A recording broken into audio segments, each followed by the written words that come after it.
Yeah, that's 95. the hardest part that for CJ to take. Don't miss easy balls, and you'll have a good chance. I'm afraid he's missed lots of easy balls as the century comes up for Ronnie O'Sullivan. An effortless century, you'd have to say. He's made it look effortless. Thank you. 103.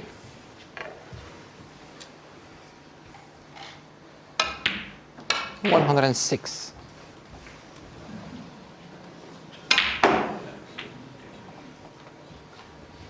He had a wonderful 67 clearance from the 110. previous frame to pinch that. That was a big frame to win, but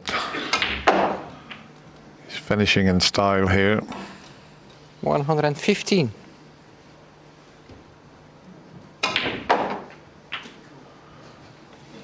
He's not going to bother with the black. A wonderful finish from Ronnie O'Sullivan.